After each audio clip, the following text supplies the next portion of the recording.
War 2 ఇంకా మొదలే కాలేదు. అప్పుడే ఆ సినిమాకు ఎన్నో ఆటంకాలు వస్తూనే ఉన్నాయి.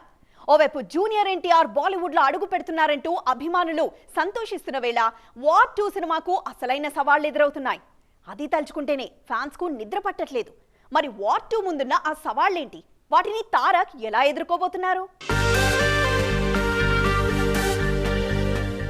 జూనియర్ ఎన్టీఆర్ కెరీర్ కి ఇప్పుడు ఈ పాట అతికినట్టుగా సరిపోతుంది. డోంట్ స్టాప్ అంటూ లక్ష్యం వైపు దూసుకుపోతున్నారు తారక్. వరుస విజయాలతో ఈయన మార్కెట్ భారీగానే పెరిగింది.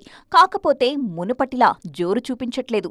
గత 6 ఏళ్లలో ఎన్టీఆర్ నుంచొచ్చిన సినిమాలు అరవింద సమేత, RRR మాత్రమే. ఇప్పుడు దేవరతో బిజీగా ఉన్నారు ఎన్టీఆర్. దేవర షూటింగ్ వేగంగా జరుగుతుంది.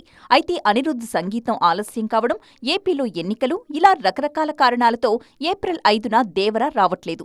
2024లోనే ఈ సినిమా రావడం మాత్రం ఖాయం, కానీ డేట్ ఇంకా కన్ఫర్మ్ చేసుకోలేదు. ఇదిలా ఉంటే దీని తరువాత వార్ 2కి కమిట్ అయ్యారు తారక్. హృతిక్ రోషన్ మరో హీరోగా నటిస్తున్న ఈ చిత్రానికి అయాన్ ముఖర్జీ దర్శకుడు.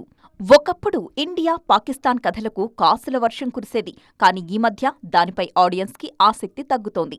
గతేడాది పఠాన్ 1000 కోట్లు వసూలు చేస్తే ఇండో పాక్ నేపథ్యంలోనే వచ్చిన టైగర్ 3కి 300 కోట్లు కూడా రాలేదు. తాజాగా ఫైటర్ ఓపెనింగ్స్ ఏమంత గొప్పగా లేవు. ఈ నేపథ్యంలో వార్ 2 ఇంకో పాక్ నేపథ్యమైతే అయాన్ ముఖర్జీ ముందే కాదు, తారక్, హృతిక్ ముందు కూడా పెద్ద సవాల్ ఉన్నట్టే.